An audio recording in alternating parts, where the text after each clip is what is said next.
Middle east প্রবাসীরা অথবা মালয়েশিয়াতে গেলে দেখি সেখানকার প্রবাসীরা, কোরিয়াতে গেলে দেখি সেখানকার প্রবাসীরা, আমাদের বাংলাদেশি ভাইরা, তাদের বেশিরভাগ মানুষের এই অনুযোগ থাকে, কমন অনুযোগ। সেটা হলো, ভাই না মারে খুশি করতে পারছি না বউরে খুশি করতে পারছি। বউর কাছে আসলে বকা শোনা লাগে, আবার মায়ের কাছে গেলেও বকা খাওয়া লাগে।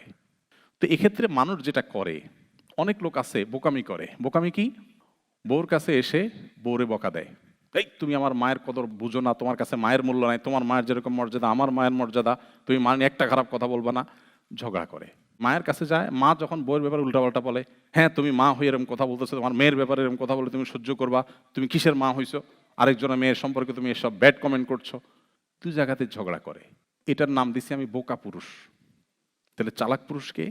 চালাক পুরুষ হলো একটু বেকুব সাজা। সব জায়গায় চালাকি চলে না। ফ্যামিলি লাইফে সুখী হওয়ার জন্য সেই পুরুষের চাইতে বুদ্ধিমান পুরুষ আর দ্বিতীয় জন নাই, যেই পুরুষ একটু বেকুব বেকুব সাজে। কিভাবে সেটা?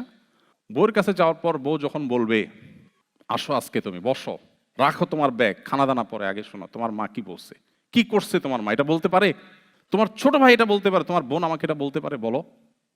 তখন যদি আপনি বলেন যে কি হয়েছে বলছে, তুমি ধৈর্য ধারণ করো, তখন তো যুদ্ধ লেগে যাবে।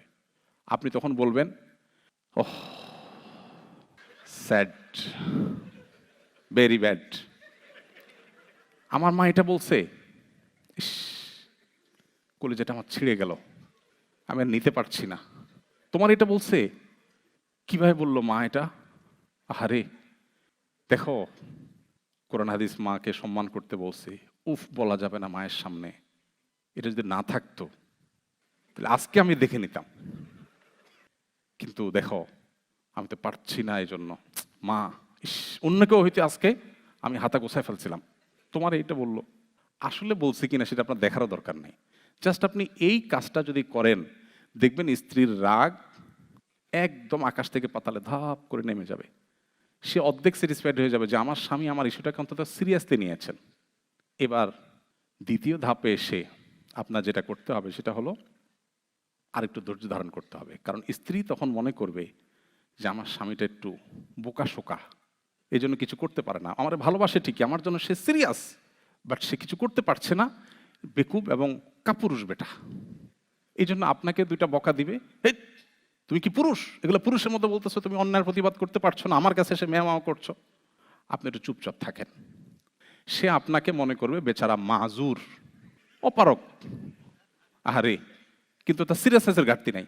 সেম এবার মায়ের কাছে আসেন, মার কাছে যাওয়ার পরে মা যখন বলবে, এই এদিকে আয়, তোর বউ কি বলছে শুনছস, তুই এই বউ নিয়ে ঘর করস, তুই তুই আমার ছেলে হয়ে কেমনে এগুলো সহ্য করস। মায়ের কাছে যায় বলেন, মা শরীয়তে যদি বউ পিডানো জায়েজ হইতো তো আজকে আমি হাতা গোছাইছিলাম মা, বাট আমার রাসূল নিষেধ করেছেন, তিনি কখনো কোনো নারীর গায়ে হাত তোলেন নাই, পরের মেয়ে, আমি তো পাগল হয়ে যাচ্ছি মা, কি করবো এগুলো, কিভাবে সম্ভব এগুলো।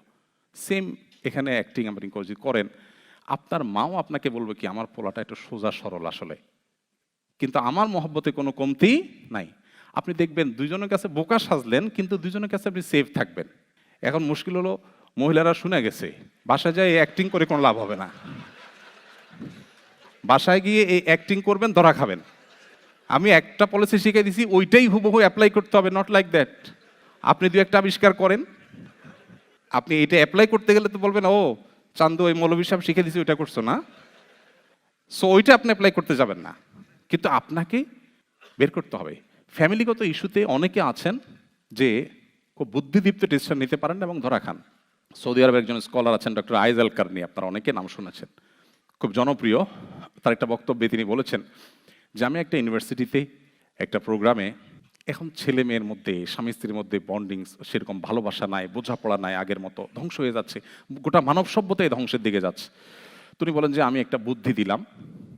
অনেক দিন পরে ওইরকম একটা অনুষ্ঠানে আমরা জিজ্ঞেস করলাম, আমার এই বুদ্ধিটাকে অ্যাপ্লাই করেছেন কিনা? একজন বলল আমি করেছি, খুব ভালো ফল পেয়েছি। বুদ্ধিটা কি? উনি বললেন যে বাসায় ঢোকার পর লাইটের সুইচ বন্ধ করে দিবেন এবং ওয়াইফকে বলবেন যে দেখো, লাইট একসাথে দুইটা থাকার কোনো মানে নাই, তুমি থাকতে আবার এখানে লাইট জ্বলবে, অপচয় কেন করব, এটাই যথেষ্ট। শরবত বানায় নিয়ে আসলে বলবেন খবরদার চিনি দিও না, কেন, কবে থেকে সুগার খাওয়া ছাড়ছো? না, সুগার খাওয়া ছাড়ি নাই, তুমি আঙ্গুলটা চুয়াই দাও একটু, দ্যাটস এনাফ। এটা চিনির চাইতে বেশি মিষ্টি হয়ে যাবে ইনশাল্লাহ আমার কাছে। তুমি বলেন যে দেখেন, স্ত্রীর সাথে এই টাইপের আলাপ জায়েজ আছে। হাদিসে শুনছেন না আপনারা, বউয়ের সাথে মিথ্যা বলা জায়েজ? এর মানে এই না যে আপনি বাজার থেকে $20 দিয়ে মাছ এনে বলবেন আমি $5 দিয়ে কিনছি। বেশিরভাগ মহিলারা, আমাদের দেশে মহিলাদের কথা বলছি, টেন্ডেন্সি হলো জামাইয়ে কেনাকাটা করে যদি ধরা খায়, তো ধরা খায়া বেচারা যদ্দুর কষ্ট পায়, বউয়ের বকা খায় তার চেয়ে বেশি কষ্ট পায়। কারণ বউ তারা গোষ্ঠী উদ্ধার করে যে একটা জিনিস পর্যন্ত কিনা শিখে নেয় তোমার মা, এটার দাম এত। তো এখন যদি আপনি সেখানে মিথ্যা কথা বলেন, এটা শাড়ি আইনা বলেন এটা এত টাকা নিছে, আসলে অত টাকা নেয় নাই, আপনি ট্যাগ তুলে ফেলছেন, কোনোভাবে যদি ধরা পড়েন তাহলে কোনো রক্ষা আছে? তো এই জন্য শরীয়ত ওই রকম মিথ্যা বলতে পারে না। মিথ্যা বলো কি, তুমি চাঁদের চাইতেও সুন্দর, আর চাঁদের চাইতে উজ্জ্বল মানুষ হয় নাকি আবার? কিন্তু এই কথা আপনি একটু বাড়ায় বললেন, এবং এটা কিন্তু আসলে অভিনয় না, ভেতর থেকে আসলে এটা ধারণ করা দরকার। দিন আমাদেরকে, আমাদের ইসলাম আমাদেরকে বলে যে আমাদের স্বামী স্ত্রী পরস্পর মধ্যে এরকম বোঝাপড়া হবে। দেখুন, আমি একটা কথা বলি, পশ্চিমা পৃথিবী আমাদের বাংলাদেশের বা সাবকন্টিনেন্টের মানুষের চাইতে জ্ঞানে, বিজ্ঞানে, তথ্যে, প্রযুক্তিতে, শিক্ষায়, অনেক ক্ষেত্রে গবেষণায় আমাদের চাইতে যদি তারা 50 বছর এগিয়ে থাকে, দাম্পত্য সুখের বেলায় আমরা ওদের চাইতে 100 বছর এগিয়ে আছি। সো আমাদের এই জিনিসটা ধরে রাখতে না পারলে আমাদের সুখের আর কোনো জায়গা থাকবে না। এই জন্য ইসলাম আমাদেরকে বলে, কোনো স্বামীর সাথে তার স্ত্রী যদি ভালোবাসার সম্পর্ক থাকে, স্যাক্রিফাইসিং মানসিকতা থাকে, সবর এবং শকর থাকে, সবর এবং শকর, এই দুটো জিনিস ছাড়া দাম্পত্য সুখ কখনো হয় না। এই দুটো জিনিস খুবই লাগবে, শকর এবং সবর। দেখবেন তাদের পারিবারিক জীবনটা জান্নাতি জীবন হয়ে যাবে। আর এই পৃথিবীতে পারিবারিকভাবে যে সুখী নয়, সে সুখী হতে পারে না কোনোভাবে।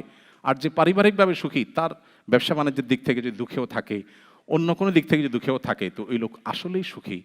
এই জন্য ইসলাম আমাদেরকে পরিবার বান্ধব হতে বলেছে। আমাদের নবী করিম সাল্লাল্লাহু আলাইহি ওয়াসাল্লাম ফ্যামিলিকে সময় দিতেন, অনেক বেশি সময় দিতেন। কিরকম সময় দিতেন? যুদ্ধের ময়দানে পর্যন্ত, রণাঙ্গনে পর্যন্ত স্ত্রী ছাড়া কোনো দিন যান নাই। তার জীবনে বছরের 10 দিন এতেকাফে থাকতেন, সে 10 দিন স্ত্রীর সঙ্গ পেতেন না।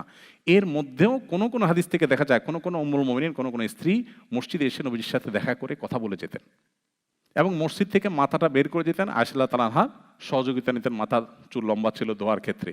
মানে এতটা স্ত্রীর সাথে কানেক্টেড ছিলেন তিনি। কিন্তু আমাদের আজকে সে সম্পর্ক নাই। আলহামদুলিল্লাহ, যারা যত বেশি দিনদার তারা স্ত্রীকে তত ভালোবাসেন, এবং যে নারী যত দিনদার তিনি তার স্বামীকেও ততটা ভালোবাসেন। আমাদের সম্পর্কগুলো শেষ হয়ে যাচ্ছে। প্লিজ উন্নত দেশগুলোর ভালো জিনিসগুলো গ্রহণ করুন। তাদের অনেক কিছু আছে ভালো, ডেফিনেটলি সেগুলো গ্রহণ করেন, কিন্তু তাদের কাছ থেকে এমন কিছু গ্রহণ করবেন না যেটা আপনার ধ্বংস ডেকে আনবে। সবকিছু অন্ধের মতো গ্রহণ করা, এটা কোনো বুদ্ধিমানের কাজ হতে পারে না। আস-সুন্নাহ ফাউন্ডেশন, উম্মার স্বার্থে সুন্নাহর সাথে।